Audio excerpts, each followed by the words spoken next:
Hi, everyone, and welcome to this edition of the Conversations with Kate. We've started this during the COVID crisis so that we could be connected to you. It's an effort of us trying to be transparent, but also kind of pulling back the management cupboard of how we do the work that we do. And today's conversation is really a bit of a kickoff on a year-long celebration and tribute and reclaiming of a 1983 comprehensive epidemiological study that was conducted in Nepal. And I was fortunate to have gone there just this past January. And for my entire career, I've never known an organization to have not only a relationship with a community, but an entire country. And when you land in Nepal, if you're associated with Seva, people know not only the organization's name, but it knows a lot of the founders and the original scientists that went to Nepal back in the early 80s to conduct this very important survey. And it would become the basis for the WHO, which is the World Health Organization. It would become the basis for their Nepal Blindness program in Nepal. So today we're very fortunate because I'm going to have a chance to introduce you to our brand new country director, Dr. Vanita. And I look forward to you learning more about her vision for the work, and just enjoying this opportunity to get a bit of a peek of what she's looking at and what she's considering. She's new at the job. So we're going to also recognize that there are some things that she's still determining and figuring out. Before we get started, I did want to say this will be recorded, so you'll get a recording about in next week sometime of this particular session. And then if you have questions, please put them in the Q&A section, and I'll do my best to make sure that I represent your questions later on during this session. So I think without further ado, I want to turn it over to you. Hi, Dr. Vanita, thank you so much for joining me from Nepal. It's very early for you, so I really appreciate, and I want to thank your family for letting you join us today. But let's start with, why don't you share a little bit about who you are, your background, and how you first got involved with Seva? Thank you, Kate. Namaskar, everybody. Good morning from Nepal. I'm Binita. You already know I'm based in Kathmandu, Nepal. I am a mother of two very wonderful children and a very supporting family. Well, when you talk about Binita, I think most of my friends will say I'm an incurable optimist. I believe in the stories I read when I was a child. I believe that truth prevails. I believe that there is a lot of good in the world. That is why we are here. And I'm very happy to be here. I started working in the field of ophthalmology since 2007. I joined as a resident, and I have been working as an ophthalmologist, as a clinician, as a surgeon, as an academic coordinator, as a medical director of a leading hospital in Kathmandu. So I have seen both parts of the coin, I should say. I have been in the implementers chair, and I have been in the policymaker, decision makers chair. So working since 2003 till 2023, 2007 till 2023 now, I think I understand a little bit about the problems, the issues of the broad stakeholders in eye healthcare sector in my country. And I am very happy that I am currently working where I'm working with Seva Foundation, because it helps me put the correct influence where it should go. I'm in a position where we are working with the government and other partners and working towards our common goal to end the avoidable blindness in the country. So I'm very happy to be where I am at this point in time. Yeah, and I think that feeling is entirely mutual.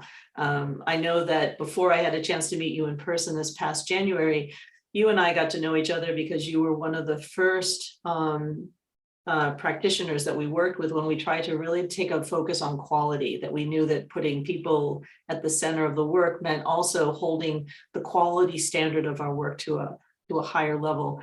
And so we've heard a little bit about your personal mission. I'm wondering, is there anything else you might want to talk about in terms of taking on the role of the Nepal country director? Like what excites you or what keeps you up at night in terms of taking on that particular position? I was already working with Seva, like you said. I was working in a quality assurance initiative in Nepal, and for almost 2 years. And it came at a very opportune moment. We were struggling with the pandemic, and we were able to get beautiful things out of the pandemic. Optimistic, like I said. We worked with a team of people. We worked on standard operating procedures. And that was the time when the quality aspect of eye healthcare was really flourished. It really was brought ahead. It came into the forefront. And so transitioning into a full-time job with Seva was very smooth for me, because I had an inkling, I had an idea about how Seva functions. I was already working very closely with the Seva team in Nepal. I knew them very well. And so it was very easy for me to transition into this role. And as I have come into this role now, quality assurance initiative, it is definitely very close to my heart. But in addition to that, now I see that there's opportunity to inculcate the quality aspect and safety aspect of eye care into all the drivers of Seva. It is put into the hospitals, it is put into our training, capacity building. It is now gradually inculcated into all the things that we do. And as we move forward in the things that we are doing, this is the entire country, the entire eye health fraternity has recognized that this is the initiative of its kind, the first of its kind in Nepal. We have been working on the numbers, we have been trying to reach people, but the very focus on the quality of care that is being provided, this is the first time that any organization is doing it in Nepal. So that is something Seva should pat its back. We should all pat our backs that we have done this and we have put quality on the forefront of eye health care in Nepal. And apart from this, I will of course be taking forward the legacy of what Seva has been doing. And there are various other aspects to various other areas that we will be venturing into in the coming years. Yeah. Well, you talked about we have a strategy where we're taking, and I think later on when we talk a little bit about the blindness study, we're going to see so much of our origins and our roots were set forth by those scientists, practitioners, epidemiologists, academics, because when you talk about access, right, access is a component of our strategy, as is capacity building, and then evidence, but evidence in the form of, making sure that what we do has efficacy, right? And I know that when I was there, and then the drivers you just talked about, for those that are tuning in, it's 4 drivers that feed into those pillars of our strategy. So it's children, kids. When you get the kid, you get the family. Technology, understanding that technology is a way of bridging the gap, helping bring the care to people who need it most. And then vision centers, that's a way of containing so much of the good work that we do. And again, its proximity helps provide access for women and girls. And then the last bit is the job creation and the training. So when I was there in January, could you talk just briefly about what is the state of excitement now? Because when we were together, the Nepali government had just dropped its most recent strategy document, or is it strategy or policy? Sorry, which one are we calling it? It's a strategy. It is a strategy. And it's going to integrate eye care into primary health. And I really got a kick out of you being on your phone like my teenager is when there's like a new music drop. Like you were really excited to see it, and you started reading it on the spot. Maybe give us a bit of an insight of, now you've had a chance to sit with it for a few weeks. What are you finding? What are you sensing could be possible for the work in the coming months and years? You are correct. It was very exciting because the attempt to build up a strategy had been there for a long time, and now it's already out. The strategy. Let me give you a very brief introduction about what it says. What it says is basically that Nepal government would like to integrate primary eye health care into the basic healthcare services that government is providing. So they will be reaching into the communities now. That is their strategy. While the tertiary level care, I would say the surgeries and the other tertiary level care, super specialties, the government will work with other partners like Seva Foundation. They'll still be working with them. Having said that, we have been talking to people at government, and we know the ground reality here. And we know that the government still needs some sort of guidance, I would say, or a push to take over the entire community level eye care services. Seva Foundation has already been working there on that aspect. The vision centers are the backbone of the eye care center in our country. The vision centers are the ones which reach each and every houses. Our staff from vision center, they go house to house for screening, to educate people, to educate the female community health volunteers. So they are basically the backbone of our country eye health care. So the first thing that I'm very, very excited about is that we could now work in partnership with the government.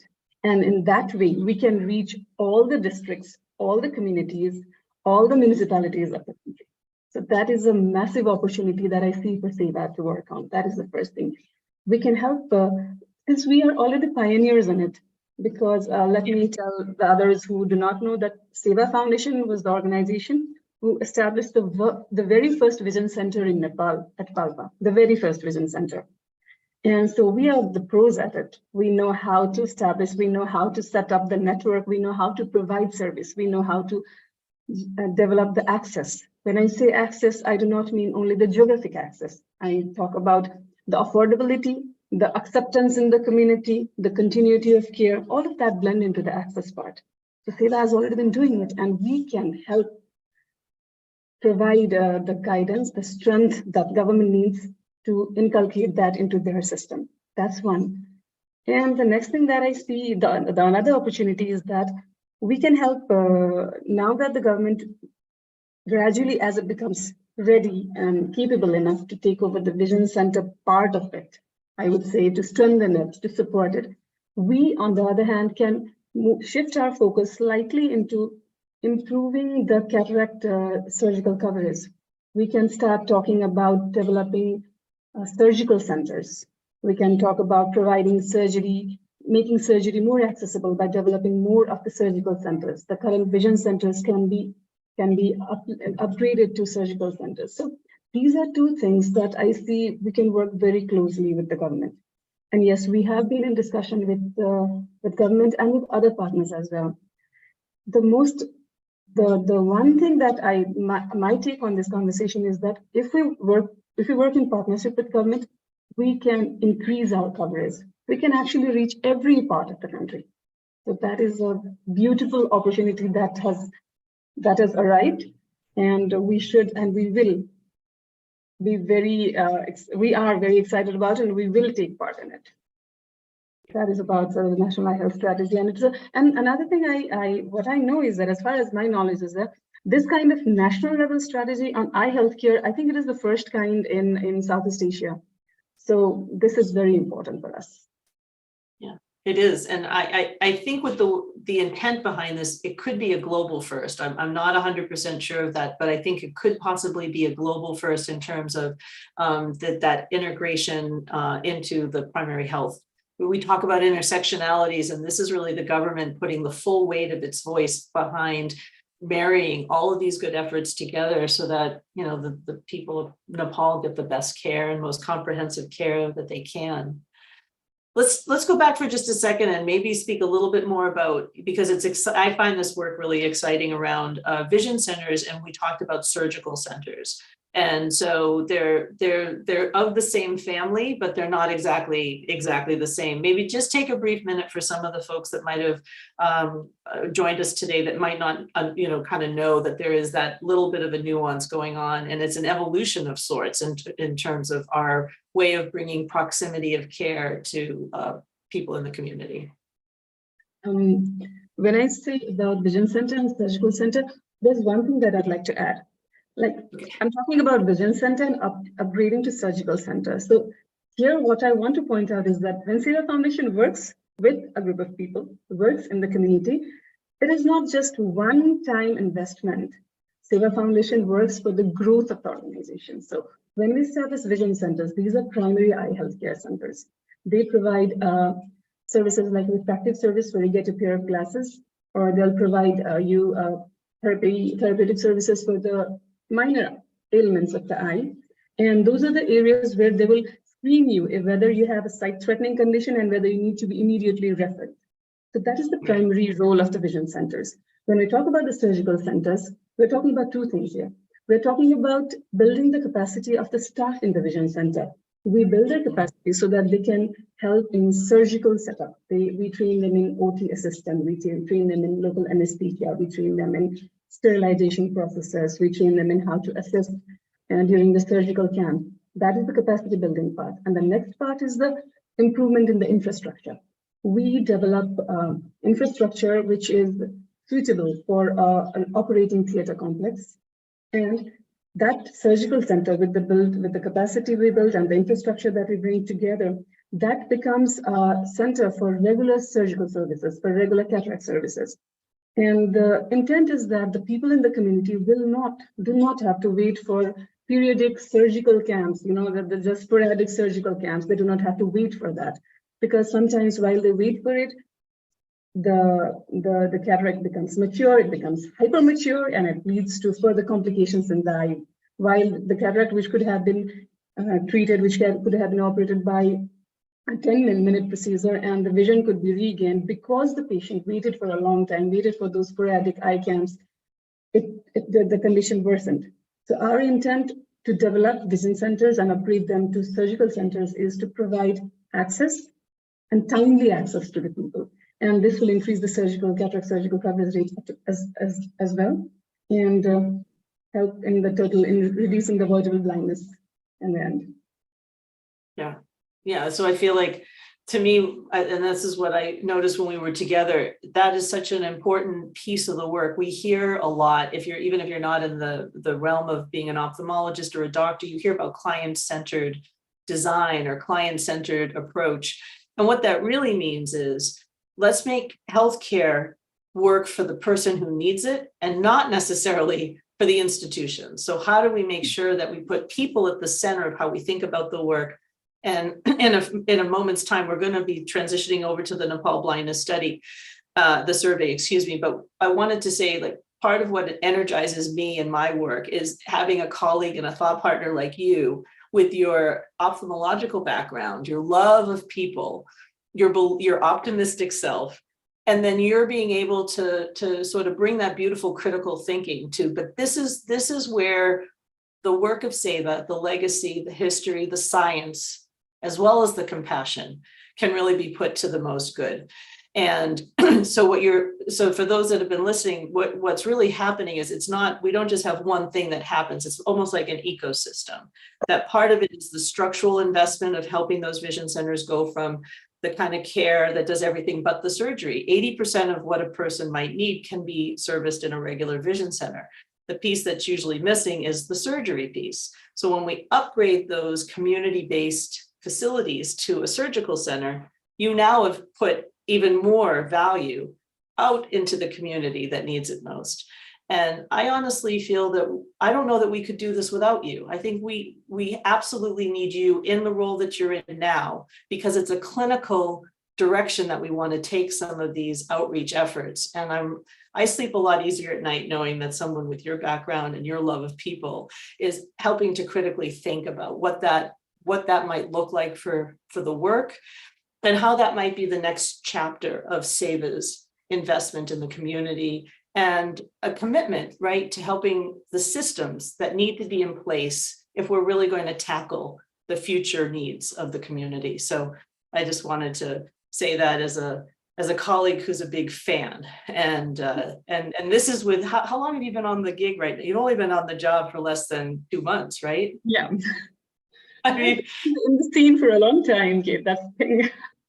I know you've been connected to us, but it is magnificent how much you understand, how quickly you've understood it, and what you're already bringing to the thinking and the dialogue on this. Is there anything else? I think, do you, in addition to surgical centers and the upgrade of the vision centers, is there anything else that you're seeing right now around Seva's efforts heading that might be happening for Nepal, and let's say like over the next decade? Is there any kind of blue sky, big picture concepts that you're wondering about and beginning to explore? Yes, indeed. The very first thing that I'm very excited about is the possibility of teleophthalmology.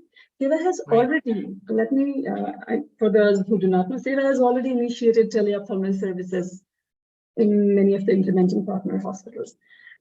They are there, but we want to take it to a higher level, to a different level. The idea is that when we upgrade the vision centers to the surgical centers, we'll have more ophthalmologists there. We'll have more people coming in. And what we want to do is the diseases, the conditions that can be handled in the community should be handled in the community. Because if we have to refer a patient for 5 hours journey to reach an ophthalmologist, and the ophthalmologist takes a look into that patient's eye and tells the patient that your eyes are fine for now, but do come back in 6 months' time. Imagine the plight of that patient. The patient cannot go alone, usually has an attendant, has to have time and money for that travel, and the attendant's day is lost. So that kind of loss is going on. If we build a very good teleophthalmic services that is equipped with very good photography of the front of the eye and the back of the eye, that kind of technology, then the conditions which can be contained and managed in the community will remain in the community. 2 advantages. One is a direct advantage to the patient. She will not have to go all the way and spend the money and the time and the effort over there. And the other advantage is that our doctors who need to give their time to the more complicated cases in the hospital, who need to devote their time to the more complicated cases, they will be able to do that. So I think that will be a win-win situation for both the parties involved over here. So we are working on that. And while working on that, the next interesting or exciting thing for me is we have collaborated, we have partnered with I would call them our technology partners. We have an institution here called National Innovation Center, which is founded by Dr. Mahavir Pun. For those who do not know Dr. Mahavir Pun, he is a Magsaysay awardee, and he is known as the offline scientist of Nepal. He has been working for the last 20 years to develop offline communication systems in Nepal, and he has also worked with the health facility. Now his organization has developed to such a state that we are working with them to develop a more effective, more efficient form of teleophthalmology, and I'm very excited about it. If we can get this done in all of our vision centers, you can imagine the impact that it will have. The people will be able to get they'll be able to consult the top-notch doctors from their home, from their community, and that is going to mean a lot. And that is what I think is access. That is access. Yeah. So, and we have to work on that. So I'm really excited about this. I'm really excited about the possibilities of partnerships that I can envision at the tech partners, the government, and we might even be working with the local partners here who have brilliant ideas, but sometimes lack in the planning or the funding aspect of it. So we are looking ahead for partnerships. So that wakes me up in the morning, I should say. That wakes me up too. And I'm obviously not an ophthalmologist, but I care about that mother or that grandchild or the father who needs help and needs our help. And we have to be both relentless and fierce about finding ways to democratize care, to level that playing field, all those spin words that people use, but really at Seva, we walk that walk. And listening to you talk about the technology that's going to take important images of the eye, be able to send those images off to the ophthalmologist who can then give immediate, feedback and recommendations. It's game changing for these individuals, and it's really it's fun to see how excited you are, because you know that I'm excited about the work, but I just get a kick out of how excited you are, how thoughtful you are about this. What do you feel like? Maybe we should move along to the Nepal Blindness Survey, and let's talk a little bit about this. Very few organizations have the kind of scientific and data pedigree that Seva brings to the table in this regard. And that's really what drew me. I am a data geek. I like knowing I'm an economist by training. So I really like knowing the data that backs up some of the management decisions. And it's kind of breathtaking when you sort of see what the survey revealed, and then how much of that survey has had a thumbprint or an imprint on the WHO, which is a UN level organization, Seva Foundation, and frankly, even the most recent document that came out of the Nepal government. So let's talk a little bit about that. We're celebrating the 40th anniversary of it. You've heard a little bit about what I think it means. Tell me about the significance from your perspective, the significance of this particular survey and report. I think I'll start a little bit with the history. It was in 1979-80 that the Nepal Blindness Survey initiated. And the lead behind the survey was Seva Foundation. Seva Foundation worked with the Ministry of Health and Population in collaboration with WHO and Nepal Blindness Survey. This was the first of its kind. I think it is the first of its kind in the world. It is a population-based survey. And it was in all the 14 zones at that time, 14 zones in Nepal, the entire country was covered. It was a population-based survey. And there are two things that, from my personal perspective, I see two things happening simultaneously over there.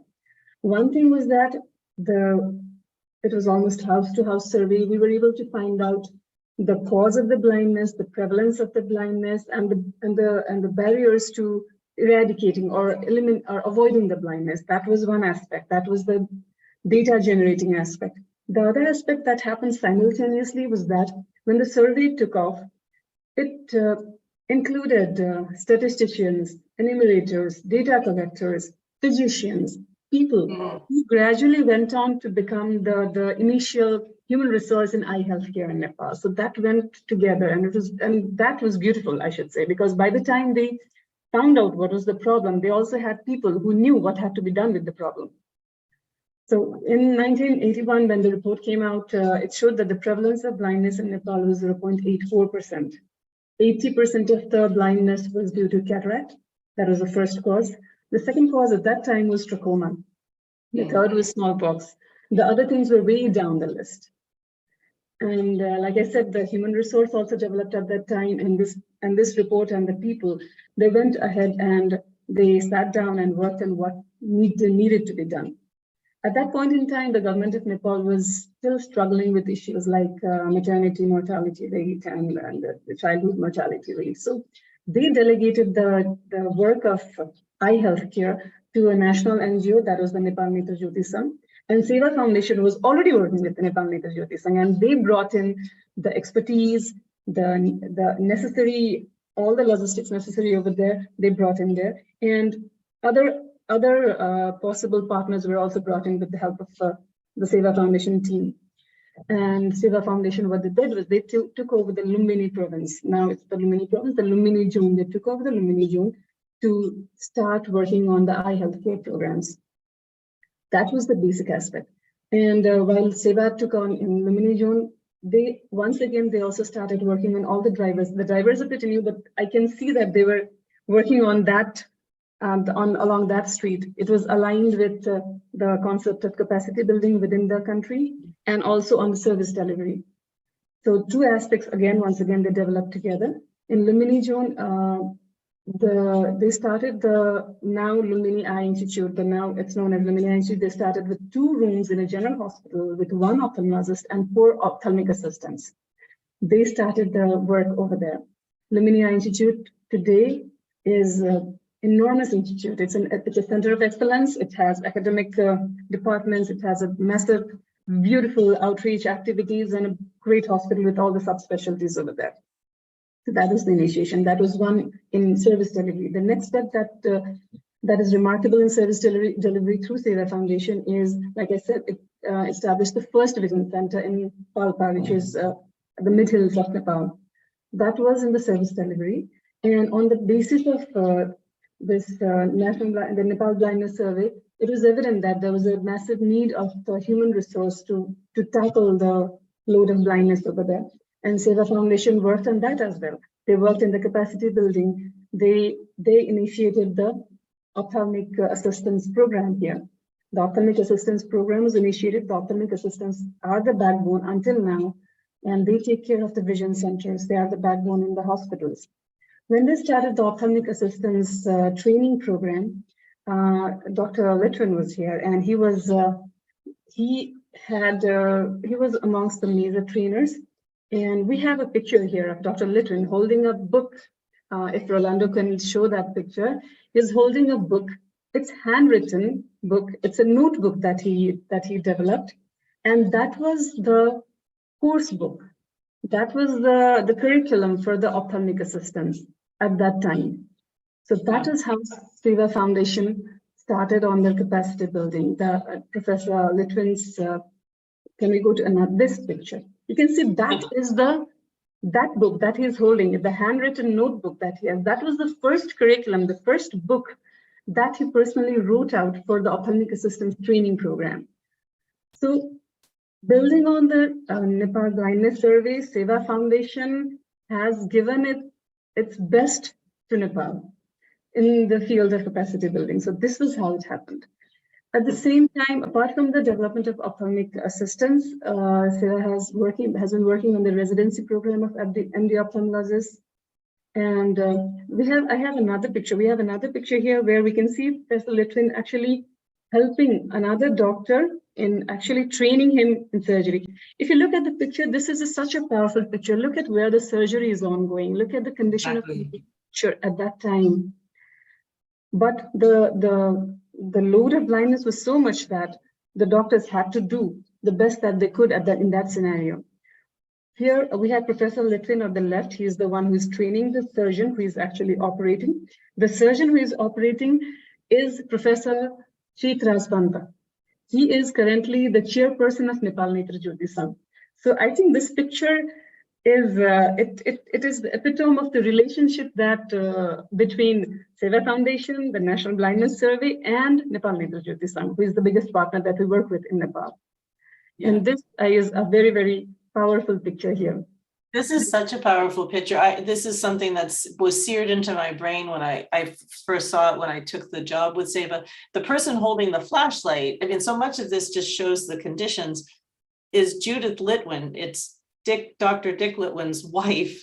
She's holding a light. I think it looks like a flashlight to me, but she's holding that so that they can see better, which is just remarkable. But when we talked earlier about Seva Foundation really having almost this really kind of familiar relationship with an entire country, I feel like it's moments like this that's what built that, is the relationship that Dr. Litwin had, the commitment that he had in the early days to go to train. You talked about the mid-level ophthalmologist, that mid-level tier was something unheard of in the field prior to that. And I think if I got it straight, what I interpret that to be is, how do you maximize the time of the ophthalmologist? And you maximize the time by having other people who can be skilled, but not at the level of the ophthalmologist, to help prep the patients, get them ready, and then help them with the aftercare, saving the ophthalmologist for that top of the license for the surgical and for the highest degree of skill that would be needed. This is a remarkable picture. So and say again, the person next to Dr. Litwin, he's also a main. The chairperson of Nepal Netra Jyoti Sangh currently. Yeah. So that was about the history of Nepal Blindness Survey and how Seva has been with Nepal through the Blindness Survey, and whatever came out after that, the National Eye Care Program, the plans that the government made and delegated to Nepal Netra Jyoti Sangh to implement. So Seva has been with Nepal Netra Jyoti Sangh throughout the time, and we have been working on the capacity building, on infrastructure development, in training and everything. We still have Dr. Martin Spencer come in sometimes, and he still teaches us on things. The ophthalmologists are still being taught by him. So this is a legacy that we are very fortunate, and Nepal profoundly thanks Seva Foundation for the kind of work that we have been able to do through you in our country. This is amazing work that we have done here. That is about the history and what we're doing. And I think let's just pause a minute here, because even though he can't, unfortunately, the way the participants are registered, Dr. Marty Spencer is on this call right now. So Dr. Vanita, I don't know if you've had, just so we know that you're getting that shout out, Marty, your legacy and training and activism and care. Thank you, Dr. Martin. I'd like to thank you personally. You are a rock star for us. Thank you so much.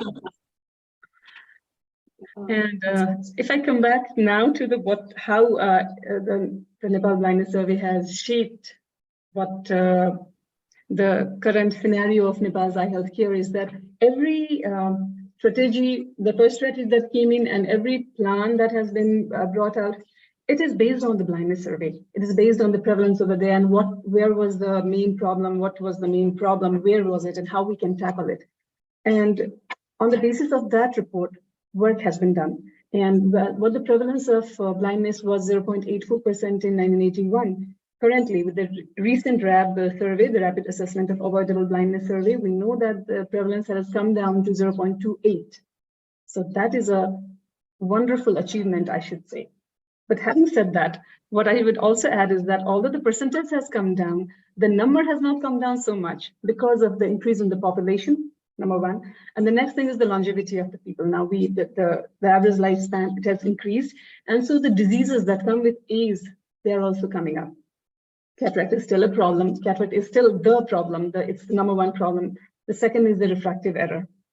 So it is still there, and we still have a long way to go. And Nepal's the strategy and how we are working in perfect alignment with the WHO's 2030 Insight strategy, where the plan is that in Southeast Asia region, we have to scale up our cataract surgical rate coverage by 30%, and the refractive error coverage by 40% by 2030.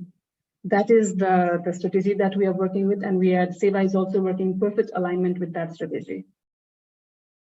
So let's just go one more time, because I think the numbers can be a lot for people. What we're understanding, the RAB is a rapid assessment of avoidable blindness. It's not the same as the comprehensive epidemiological study. So what Seva did in the 80s, early 80s, with doctors Girja Brilliant, as well as Dr. Suzanne Gilbert. And I think the foreword was written by Dr. Larry Brilliant. So that was really a lot of the folks that had been associated with the WHO eradication of smallpox. They came and they were doing a more comprehensive epidemiological study, which concluded that blindness was a principal threat to people's dignity. That was going to be a principal threat. And what we're hearing, or what you're saying, is the most recent RAB, that rapid assessment, is showcasing that the backlog has actually been taken on, that they've actually been able to address. But what's happened is that because the population has grown and the population is aging, that the numbers don't look like they've shifted that much, but the achievement is actually really quite outstanding, right? In terms of the progress of having comprehensive care across the entire country, several hospitals that are, performing world-class quality care. So is that a fair kind of layman synopsis of where we the current data is? Yeah. And right here, I'd also like to give a shout out to Dr. Nicole Dandridge. She is in the entire eye healthcare fraternity in Nepal. She's a household name. Everybody knows Dr. Nicole Dandridge and the kind of work that she has put in Nepal. And definitely, we owe her one as a country. Thank you very much, Dr. Nicole. We owe her a lot as a country, and I think as women in this kind of work, you and I too. Like, I think you're only the second female country director of Nepal after Dr. Dandridge. So you're right, her legacy is extraordinary. And she's one more of those reasons why when we go to visit and we're operational in Nepal, I did invoke the phrase, I felt more like a homecoming than a field visit because of this remarkable, kind of connection and the relationships. That's just for the viewers. Nicole is the remarkable woman in the forefront with holding a stick and a brown puffer jacket. And can I add a little bit to what we have been able to achieve based on the Nepal Blindness Survey? So, of course. The data that was generated over there, it showed us the need, it showed us what needed to be done. And since 1981, till date, Seva Foundation has been working in Nepal. We have a number here. You can see there's a graph over here where the blue lines indicate the number of people we have reached in screening camps, through school screenings, and through the hospitals, through the vision centers. And the red lines over there, they represent the number of surgeries we have been able to do. If we can go to the next picture, Rolando. This is the surgeries that were performed. And you can see that each scale is of 200,000 over here. So the number is massive. There's another picture which shows the number of patients that we have been able to reach. It approximates to 13 million people that Seva has been able to reach from 1980s till 2022. So I think this calls for a round of applause for Seva Foundation, for the dedicated people who've been working relentlessly in Nepal. And at this point in time, I want also to remember Colonel-ji, Ramprasad Karel, who recently retired. His contribution in this is enormous, and it's very impressive. So 13 million people, that's a lot of number. And when we talk about vision, I'm not talking only about sight. When we talk about the people that we reached here, we're not talking about one person receiving a pair of glasses. We're not talking about one person having that surgery. One person receiving the pair of glasses or having that surgery has an impact on the entire family, the social aspect, the economic aspect, the development, the individual's development, and the country's development. Don't just look at 13 million people. Look at the 13 million types of impact that has been brought in. So it is that big. Yeah, it's really, it's important. We don't talk about this enough as an organization. And part of that is because we're really hyper-focused on not losing, no pun intended, but not losing focus on the reason why we're invited into communities. And it is about direct services. It is about the care. It's about doing all the wonderful things that you've been talking about. But you're exactly right that for every one person, there's somebody else in that family or somebody else in that community who isn't living the kind of, they're not going to school, or they may not have a job because they're trying to help the person who has a vision impairment or who otherwise can't take care for themselves. So when you see these numbers of direct service, 13 million over the past 40 some odd years, you can quickly ask yourself, that's easily a ×2. That's easily doubles because of one other person in their ecosystem or in their community who's helping them achieve their life until they are getting the services that they need. So it is an extraordinary thing to think about. Do we have any more slides that I can't remember? We did the prep session, but I can't remember. Do we have anything else that we want to say about the blindness study? Because I think we're going to start to open it up for questions from the audience. I think this is what we have. And I just would like to share a picture of the team that I work with, the wonderful team that I work with. This is a very small but very powerful team of Seva Nepal, I should say. We have Parami here, who's been with Seva for the last 20 years now, and she holds all the institutional memory, and she is the pillar. She is the rock that we stand on. I'm there, and we can see the two gentlemen here. Prasanna Sharma, he's the program associate, and Gyanandaji, he takes care of our account systems for us. And we work together very well. We have fun in the office, and that makes us more productive. And I'm very proud of my team, and I'm very happy to be working with them. And I think if memory serves me right, it's Parami's family. Her father was involved in the Nepal Blindness Study. Nepal Blindness Study. He was the biostatistician there, and his role, the entire family has a very important role in the Nepal's eye health care system, in developing it to what it is now. That's great. Thank you. Thank you. This was really exciting. I do want to spend a few minutes trying to take on some of the questions that I'm seeing, not only in the chat, but that are also coming in through other exciting venues here. There was one question from Daniel to talk a little bit more about Nicole Dandridge. So I'm not sure whether or not that backs. Do you want to share a little bit more about Nicole? I mean, we've talked about the fact that she was the head of the WHO smallpox eradication team. She was the reason why Larry Brilliant got brought into that particular piece. And I believe that, I think if I hear the lore, the stories that were told correctly, it was Nicole at a high level meeting that where she sat across from the Nepal representative, that Nepal became the subject of the actual study because she happened to be situated in between the Netherlands that funded the study, and she was conversing with other people who put the focus on Nepal. And I don't know how much of that you've heard as well, but I thought I'd key that up in that way. That is what I have heard as well. But let me share the perspective from Nepal. What the people who had worked with Dr. Nicole at that period of time, they still talk to me about her, that how powerful she was, and how, what is the word? I'm not getting the right word, how powerful. And she was like, if she wanted something done, and if it was the right thing to be done, she had it done. So thank you, Dr. Nicole, for that. And I hope we get that spirit from you. And people here remember how she was the one who organized, at that time in Nepal, that was 1980s, there were no good roads. The geographic access was very difficult. The terrain that they had to go was very difficult. And she was the one who was able to mobilize the people and the funds to reach the places, if you know what I mean. She worked very closely with Dr. Ramprasad Pokhrel in planning and implementing the entire process of the thing. And I have heard stories, I have not met her personally, I have heard stories about the kind of power she brought into the group, and how her vision and her guidance is the pivoting, it had the pivotal role in initiating, in implementing, and in getting the entire Nepal Blindness Survey done correctly.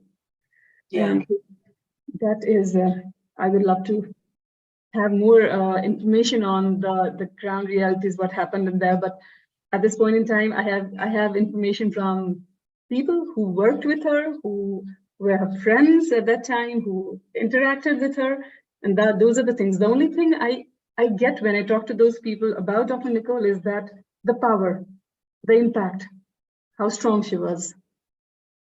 I think that resonates. I feel that Dr. Spencer just put something in the chat that she was a force of nature. And I think that that's held by the Seva staff today, where, we get that through the stories and the pictures and the images.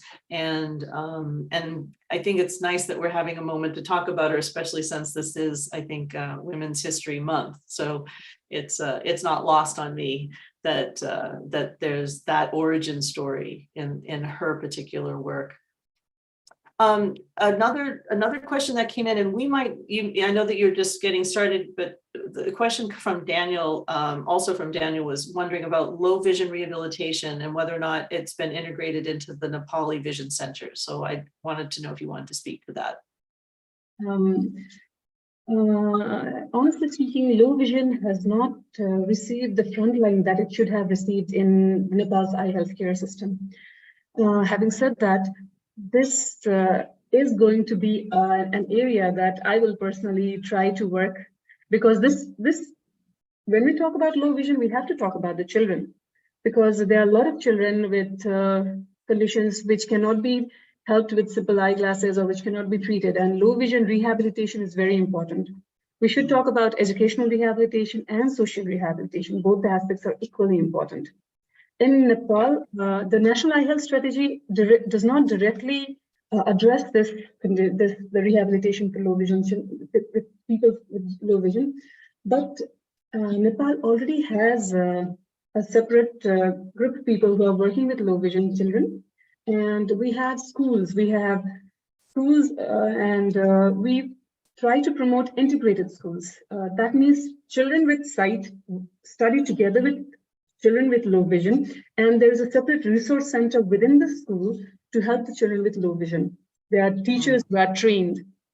So this is an aspect of when we are working with kids that is slightly behind, and we intend to bring it forward now, because as the areas where conditions can be easily treated, like refractive error, pediatric cataract, other kinds of conditions where binocular anomalies are there, the low vision is an aspect where if the children are left behind, they are left behind for life. There is nothing that we can do for them later. So it's important that we start on working on rehabilitation. And as we work with the government, like I said, we'll be partnering with the government. As we work with the government, we will try as an organization to bring this aspect into focus as well. No, that's terrific. And I think during one of our site visits, we saw that at one of the the hospital partners, that there was a portion of the hospital being dedicated to wellness. Yeah. Well, I'm going to take this one last question, and I like this. I think that's very thoughtful. You're being asked if you, excuse me, I'm going to have to read it to make sure I get it right. Do you have a favorite memory of Seva helping someone in Nepal, like a patient success story? So does something come to mind for you?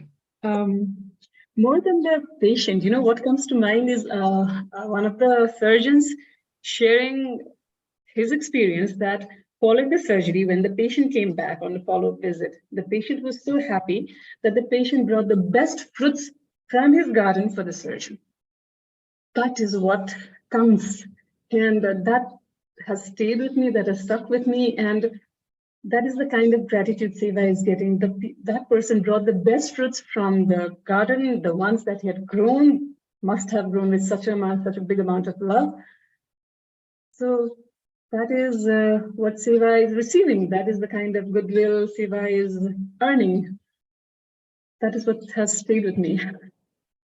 That's beautiful. And I wouldn't be the Irish poet without saying, like, I feel like you're some of the best fruits that we're lucky enough to be working with, Dr. Binita. It's a pleasure. I am energized and